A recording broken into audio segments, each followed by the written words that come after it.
In 2018, I spent almost 3 weeks in Japan. Japan is an incredible country.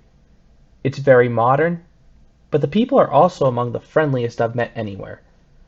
During those 3 weeks, I tried some new food, experienced my first earthquake, and visited almost 20 different theme parks. Today, I'd like to count down my favorite 10 parks in Japan. Number 10. New Ryoma World. This was the most surprising park for me in Japan. It may not be big, but the park's signature attractions have surprisingly good theming. Spaceship 2056 is a ripoff of Space Mountain, Battle Beasts is a ripoff of Men in Black Alien Attack, and Rainbow Bandits is the love child of Peter Pan and It's a Small World. And when I say these rides are ripoffs, I mean that in the best way possible. They do a great job emulating the original attractions. Really, the only flaw with this park is the lack of thrill rides. A Spanish-themed park in Japan? Makes sense to me. Parque Espaa is a beautiful, well-themed park with a ton of quirky indoor attractions. These include 2 shooting dark rides, a ripoff of Peter Pan, and even an indoor roller coaster. Most of these rides are fit for the whole family, but then you have Pyrenees, one of the most forceful and best B&M inverts in existence. Number 8. Tokyo Dome City. There are city parks, and then there is Tokyo Dome City. This park is literally nestled between skyscrapers in downtown Tokyo. This results in an incredibly electric and energetic atmosphere. The park doesn't have too many attractions, but what they have is very good. It also helps the park has a true signature attraction in Thunder Dolphin.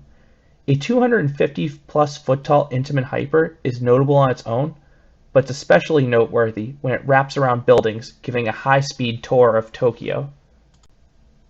Number 7. Sea Paradise. Sea Paradise is home to 2 of Japan's best attractions in Surf Coaster Leviathan and Bluefall. Surf Coaster is a seriously underrated togo on the water, with several strong moments of airtime. It also helps the staff is ridiculously friendly. You can say that about most Japanese parks, but it's even more so at Sea Paradise. It's also worth noting Sea Paradise appeared to have a pretty extensive aquarium, but my visit only included the amusement park side. Number 6. Yomi Arielle. This park is located atop a hill, so the experience begins with a lengthy cable car ride. Once you reach the summit, you are treated to a deceptively large park. The star attraction is Bandit, a terrain-hugging togo hyper, but the star area is the good job area. This area is home to 2 of the most bizarre attractions out there: Spin Runway, a spinning coaster themed to fashion, and Splash UFO, a river rapids ride themed to noodles with some terrifyingly steep drops. Number 5. Fuji-Q Highland. I should preface this by saying I visited on a day with perfect weather and had several skip-the-line passes. From everything I've heard, this park's weather policy is bad. And I can confirm from my visit the operations at this park are slow. But with these conditions, I had a wonderful time at Fuji-Q. This is arguably Japan's top thrill park. Fujiyama was unfortunately closed for my visit, but the other big 3 coasters delivered. Ejinika is a bigger and wilder version of X2.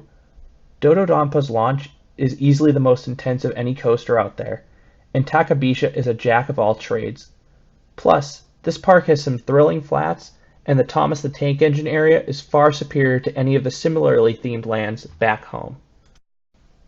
Number 4. Nagashima Spa Land. This park is the Cedar Point of Japan. It is a giant thrill park on the water.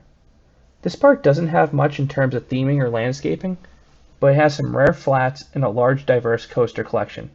The highlights for me was Steel Dragon 2000, which is an airtime buffet, Acrobat, which is a Manta clone, Arashi, which had at least 24 flips, and a rare Togo Ultra Twister.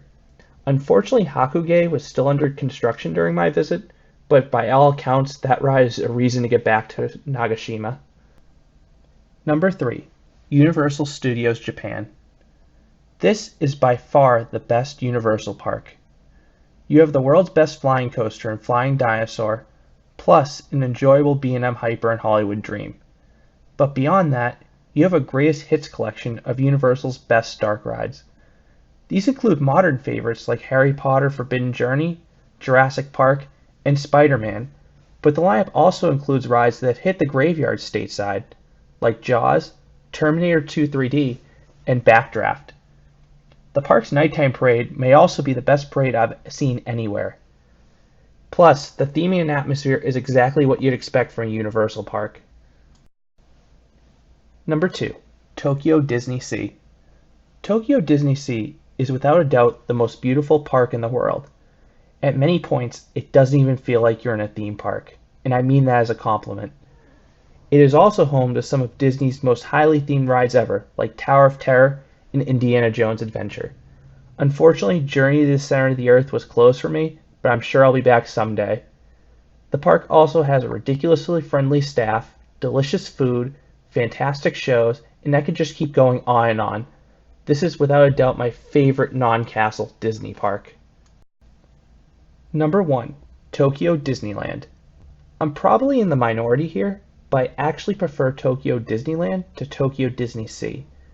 What can I say? I'm a sucker for the classic castle park. Tokyo Disneyland has the capacity of the Magic Kingdom with the denser ride lineup of California's Disneyland. This includes unique dark rides like Pooh's Honey Hunt and Monsters Inc., Ride and Go Seek, plus familiar favorites like Splash Mountain and Space Mountain. Just like Tokyo Disneysea, Tokyo Disneyland has the friendliest staff you'll find anywhere, and everyone in this park gets into the Disney spirit. It just makes the experience that much more magical. This isn't just the best park in Japan, but Tokyo Disneyland is my favorite park in the whole world. And those are my top 10 amusement parks in Japan. Do you agree or disagree with me? I'd love to hear your thoughts in the comments below.